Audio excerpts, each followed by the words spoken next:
अस्सलाम वालेकुम। डॉक्टर ने कह दिया कि भाई बसा साहब कुर्सी पे बैठ के नमाज पढ़ा करें। अब आपके घुटने अब ख़त्म हो रहे हैं, इफेक्ट हो गए हैं। ये लफ्ज़ सुनना था कि मेरे दिल को कुछ हुआ। मैंने कहा डॉक्टर साहब को रिकवरी में अगर आप सही ट्रीट करें और अपने आप को और अच्छा लाइफस्टाइल अपनाएं और फूड ठीक करें, सप्लीमेंट ठीक लें, तो हो सकता है कि साल के अंदर अंदर दोबारा रिकवर हो जाएं। तो मैंने ऐसा क्या किया कि सिर्फ 2 हफ्ते में मेरा घुटना पहली वाली पोजीशन पे आ गया, दर्द ख़त्म हो गई और 3 हफ्ते बाद बिल्कुल कोई सोजिश, कोई दर्द नहीं है। मैंने हिम्मत नहीं आ रही, बूढ़ा होना है, मरना भी है, सब ने होना है। लेकिन मस्जिदों में देखें कि जो 50 के ज़्यादा उम्र वाले, आधे से ज़्यादा लोग, आधी मस्जिद कुर्सियों में बैठ के नमाज़ पढ़ रही होती है। और घरों में भी ऐसा है, लोग जल्दी हिम्मत हार जाते हैं। क्या किया, मैं एक एक करके आपको बताता हूँ। सबसे पहले हुआ क्या, एक दिन मैं सुबह उठा तो मुझे फील हुआ कि मेरे इस जगह के ऊपर घुटने में, बिल्कुल लेफ्ट घुटने में इस जगह के ऊपर थोड़ी सोजिश है, दर्द है। और जब मैं इसको यहाँ किया तो मुझे फील हुआ कि ये अब फोल्ड नहीं हो रहा। पिछले 3-4 दिन मैं ट्रैवलिंग में रहा, एक्सरसाइज भी नहीं की। सबसे पहले तो ये ख़तरा महसूस हुआ कि कहीं आपके कोई यूरिक एसिड या आर्थराइटिस या जिस्म के अंदर इन्फ्लेमेशन या शुगर ना हो गई हो। ये 4 चीज़ें। फौरी तौर पे लैब में मैंने क्या टेस्ट किया, यूरिक एसिड नॉर्मल था, शुगर HbA1c बिल्कुल नॉर्मल थी, लिपिड प्रोफाइल मेरी एक्सीलेंट थी। उसके बाद फिर मुझे आया कि RA फैक्टर करवा लें, वो भी नॉर्मल था। फिर ये जिस्म के अंदर इन्फ्लेमेशन का टेस्ट है, जिसे C रिएक्टिव प्रोटीन्स कहते हैं, वो करवाया, वो भी माशाल्लाह अल्हम्दुलिल्लाह ठीक थी। तो जब ये सारे टेस्ट ठीक हो गए तो फिर आया कि ये क्यों है। इसका मतलब है कि यकीनन ये कोई चोट है, लेकिन डॉक्टर इंसिस्ट कर रहा था कि इसमें ये इनिशियल स्टेज ऑफ आर्थराइटिस भी हो सकती है। आपके नहीं आई इफेक्ट, लेकिन कुछ ना कुछ चोट भी है, साथ ये भी है। अच्छा, अब मैं आपको एक एक करके चीज़ बताता हूं कि मैंने एक्टिविटी क्या चेंज की, खाना पीने में क्या चेंज किया, मैंने सप्लीमेंट कौन से चेंज किए, मैंने दवाइयाँ कौन सी ली, मैंने फूड में कौन सी चेंजेस की, मैं सारी आपको बताता हूँ। कॉपी पेंसिल पकड़ लें और एक एक करके लिखें। सबसे पहले सीढ़ियाँ थोड़ी कर दें, तेज़ी से चढ़नी बंद कर दें, स्लो चढ़ें, वज़न कोई ना उठाएं। जॉगिंग वॉक मैंने बिल्कुल बंद कर दी, बिल्कुल बंद कर दी। सिर्फ मस्जिद तक या जिम तक पैदल जाना वो मैंने बंद नहीं किया, वो चलता फिरता मैं सारा दिन रहा, लेकिन मैंने तेज़ वॉक जॉगिंग बंद कर दी। कोई वज़न नहीं उठाया, कोई ऐसी एक्सरसाइज नहीं की जैसे ट्रेडमिल या साइकिलिंग जिससे आपको इसके ऊपर वज़न पड़े। कौन सी वर्जिशें की, सबसे पहले वो देख लें। मुख्तसर सी आसान सी वर्जिशें कि ये चीज़ें रखी, अगर गद्दी रख लें ठीक है, वगरना एज सच ये मैंने 10-10, 20-20 दफ़ा ये। उसके बाद this one, this one, this one, this one, फिर ये वाली, फिर दोनों ये वाली, ताकि आपके घुटने और सारे उसका हिस्सा मजबूत हो जाए। उसके बाद फिर ये, इसको यहाँ भी बैठ के भी और चेयर के ऊपर बैठ के भी, चेयर के ऊपर बैठ के भी ये दोनों एक्सरसाइजेस, दिस वन ये वाली, और दूसरी फिर उसके बाद ये जो क्रंचीज हैं स्लो, बहुत तेज़ नहीं, ये वाली साइकिलिंग, लेट के साइकिलिंग और दोनों टांगें इकट्ठी ऊपर, एक कर करके ऊपर। और उसके बाद ये जो सबसे पसंदीदा मुझे वर्जिश है कि टांग बिल्कुल सीधी करनी है और उसके बाद इसको जितना ऊपर लेके जा सकें।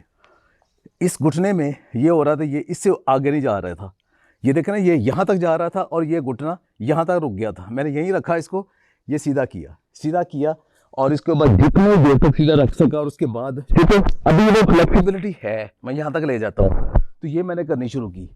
शाम को मैं जिम में मैंने सारी बाइसेप, ट्राइसेप, जितनी एक्सरसाइजेज है, योगा, वेट बेयरिंग के अलावा बाकी सारी एक्सरसाइजेज में 1-1 घंटा, किसी को फील नहीं होने दिया मैं कि मुझे कोई प्रॉब्लम है, बल्कि पहले से भी ज़्यादा बाकी एक्सरसाइज कर रहा हूँ। कि मेरे बाजों को तो कोई मसला नहीं, इसको तो कोई मसला नहीं, टांगों को कोई मसला नहीं, सिर्फ घुटने का मसला है ना, वो वाली एक्सरसाइज छोड़ो, बाकी मैंने सारी ज़बरदस्त एक्सरसाइज की, पहले से ज़्यादा मैंने वर्जिशें की। खाने पीने में क्या किया, खाने पीने में मैंने ये किया कि सुबह सिर्फ ऑमलेट का नाश्ता, साथ बाद में दूध पत्ती पीता हूँ मैं, दही भी शहद डाल के। साथ मैंने पिछले कोई 1 साल से मोरिंगा नहीं लिया था, 2 मोरिंगा के कैप्सूल लेने शुरू किए। कि विटामिन डी और मैग्नीशियम की कमी से ये होता है कि आपकी हड्डियों से कैल्शियम बाहर आ जाती है, और अगर आप कैल्शियम सप्लीमेंट ले रहे हो तो भी कैल्शियम सप्लीमेंट बंद कर दिया। वो मैं हफ्ते में 2 दफ़ा लेता था। कैल्शियम सप्लीमेंट भी बंद कर दिया, क्योंकि जिसम में कैल्शियम ज़्यादा हो जाता है वो कैल्सिफिकेशन भी हो सकती है, या आपकी हड्डियों के अंदर से कैल्शियम जिसम बाहर ले लेता है और वो जोड़ों के अंदर जमना शुरू हो जाता है।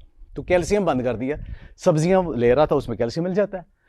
विटामिन डी की डोज मैंने डबल कर दी, विटामिन D3 की। मैग्नीशियम भी लेना शुरू कर दिया, अपने डॉक्टर से मशवरे से ले कौन सा लेना है। मोरिंगा साथ मैंने 2 कैप्सूल लेना शुरू कर दिए, 2 कैप्सूल, और पहले दिन ही मोरिंगा लिया तो मुझे दर्द में अफाका हो गया। दोपहर को मैंने क्या किया, दरमियान में कुछ नहीं खाया। दोपहर को मैंने ये किया कि मैंने सिर्फ रोटी बंद कर दी, सैलड, फ्रूट और बीफ की शामी। जी हाँ, बीफ, लोग अक्सर डर के बीफ खाना छोड़ देते हैं। और उसके साथ कभी कभार 1 प्याली किनवा। जी हाँ, किनवा।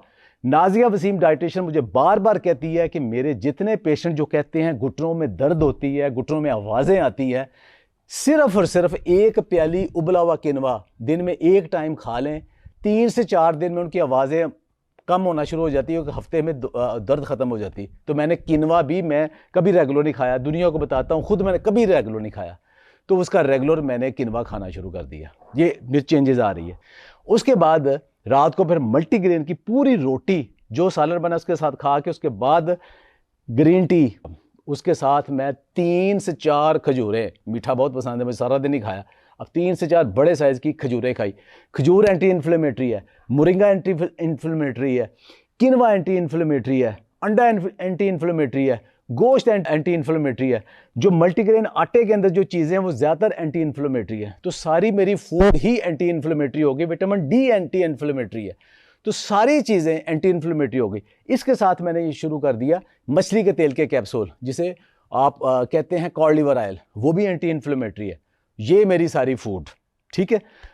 अब डॉक्टर ने कहा जी कि आप 2 चीज़ें और ले लें।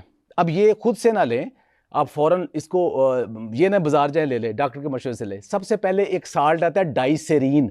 डाइसेरीन होता है कि जो दर्दें ख़ास तौर पे आर्थराइटिस की वजह से होता है उसको ठीक करते हैं। वो मैंने 4-5 दिन, लेकिन मैं कहूँगा आप खुद से नहीं लें, अपने डॉक्टर के मशवरे से लें अगर आपको ज़रूरत है। मैंने 4 से 5 दिन डाइसेरीन सुबह शाम ली 50 मिलीग्राम, और साथ उसने कहा जी आप ग्लूकोसामीन लें। तो ग्लूकोसामीन मैं ले रहा हूँ, 3 हफ्ते हो गए हैं, लेकिन मैं इसको 4 महीने तक रोज़ एक लूँगा। ग्लूकोसामीन एक कम्बिनेशन ऑफ साल्ट आता है, उसके साथ 3-4 साल्ट और होते हैं। अगर घुटनों के अंदर गैप कम हो गया है और हड्डियाँ, कार्टिलेज घिसने की वजह से हड्डियाँ आपस में जुड़ने की वजह से वो दर्द होना शुरू हो गई है, या यहाँ पे कोई गड़बड़ हो गई है, तो ग्लूकोसामीन उसको रिपेयर कर देता है, लेकिन कम से कम 4 महीने लेना पड़ता है। अब मैं दोबारा उसी पोजीशन में आ गया हूँ, हालांकि अब मैं 3 हफ्ते के बाद यहाँ भी बैठ सकता हूँ, लेकिन मैं क्यों जोर डालूँ? मुझे क्या ज़रूरत है जोर डालने की? मैं फिर दोबारा कोई मसला कर दूँ, थोड़ा सा टिल्ट हो जाए, थोड़ी सी पोजीशन एडजस्ट कर लें। अल्हम्दुलिल्लाह डॉक्टर हैरान रह गया, फिजियोथेरेपिस्ट हैरान रह गया कि आपने सिर्फ 2 से 3 हफ्ते में अपने आप को सारा रिकवर कर लिया। आप हिम्मत क्यों हार जाते हैं? डॉक्टर कहते हैं कि आप कुर्सी पे बैठे चंद दिन के लिए रेस्ट कर लें, साथ ये सारी प्रैक्टिसेस करें, तो आप इसको रिकवर कर सकते हो। मैंने अल्हम्दुलिल्लाह रिकवर किया है, आप भी रिकवर करेंगे ना बहुत जल्दी, हिम्मत नहीं हारेंगे ना इंशाल्लाह। खुश रहें, आबाद रहें, बहुत बहुत शुक्रिया।